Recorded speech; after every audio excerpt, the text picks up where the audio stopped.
Hello and welcome to nested kitchen. आज की special recipe है त्योहारों पे बनने वाली हलवाई स्टाइल दानेदार बेसन के लड्डू, जो मुंह में जाते ही घुल जाते हैं और पहली बार में ही परफेक्ट बनेंगे। इस वीडियो में लड्डू दानेदार कैसे बनते हैं, तगार कैसे बनती है, लड्डू की शेल्फ लाइफ कैसे बढ़ानी है, इन सभी टिप्स और ट्रिक्स के साथ शुरू करते हैं। हलवाई स्टाइल दानेदार लड्डू बनाने के लिए सबसे पहले हम तगार बना लेते हैं। तगार बनाने के लिए गैस के मीडियम हीट पर पैन रख देना है। उसमें 1 कप चीनी और 1/4 कप पानी ऐड कर देना है और उसे कंटिन्यूसली चलाते रहना है ताकि चीनी पानी के साथ अच्छे तरीके से घुल जाए और वो कैरेमलाइज ना हो।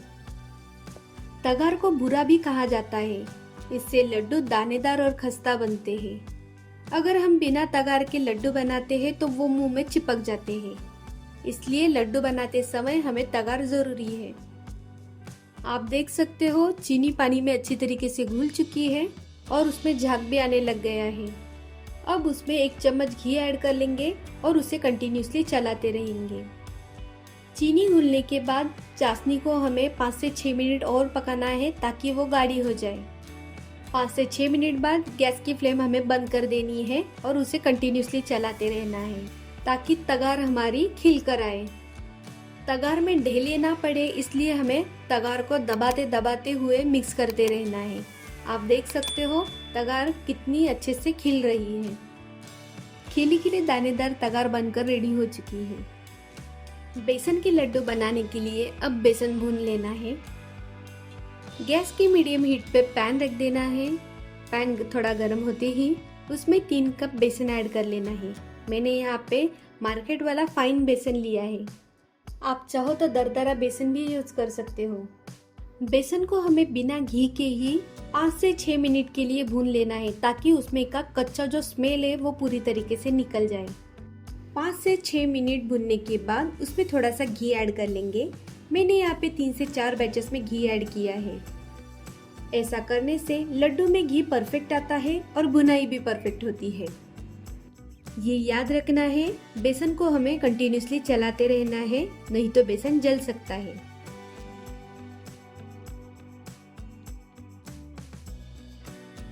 आप देख सकते हो बेसन का कलर डार्क ब्राउन हो चुका है। अब हमें बेसन घी रिलीज करने तक बेसन को मीडियम हीट पर भून लेना है।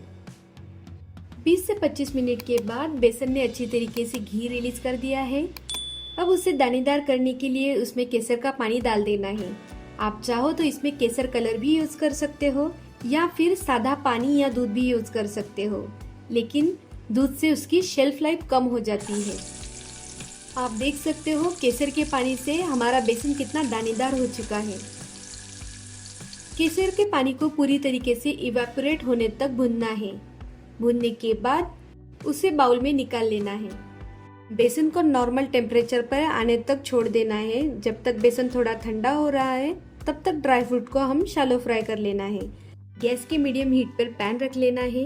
उसमें जरूरत अनुसार घी डाल देना है। घी थोड़ा गर्म होने के बाद उसमें किशमिश और काजू बादाम लाइट ब्राउन होने तक शैलो फ्राई कर लेना है ताकि लड्डू में एक क्रंच भी आ जाए और उसकी शेल्फ लाइफ भी बढ़ जाए। अगर हमने बिना शैलो फ्राई किए हुए ड्राई फ्रूट लड्डू में डाल दिए तो उसके मॉइस्चर से लड्डू जल्दी खराब हो सकते हैं। ड्राई फ्रूट डालने के बाद उसमें ज़रूरत अनुसार इलायची पाउडर डाल देनी है। इलायची पाउडर और ड्राई फ्रूट को बेसन के घोल में अच्छी तरीके से मिक्स कर लेना है। उसके बाद उसमें तगार ऐड कर लेनी है। आप अपने टेस्ट के अकॉर्डिंग तगार कम या ज़्यादा कर सकते हो। तगार से लड्डू और दानेदार बन जाएंगे। अगर आपका घोल पतला हो गया हो तो और उसे ठंडा होने के लिए छोड़ देना है। ऐसा मिक्स बनाने से ना तो लड्डू लंबे समय तक ड्राई पड़ेंगे और ना ही सख्त पड़ेंगे। हलवाई जैसे सॉफ्ट लड्डू बने रहेंगे। अब उसे लड्डू की शेप दे देनी है। इस स्टेज पर आप आपके पसंदीदा साइज के लड्डू के लिए बेसन का घोल ले लीजिए और उसे लड्डू की शेप दे दीजिए।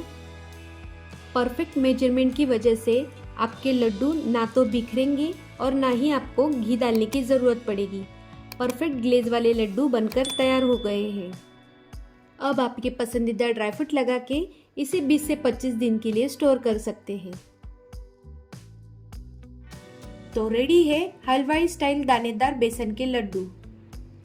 अब मैं आपको लड्डू तोड़ के दिखाती हूँ। आप देख सकते हैं लड्डू कितने खस्ता, दानेदार और परफेक्ट बने हैं।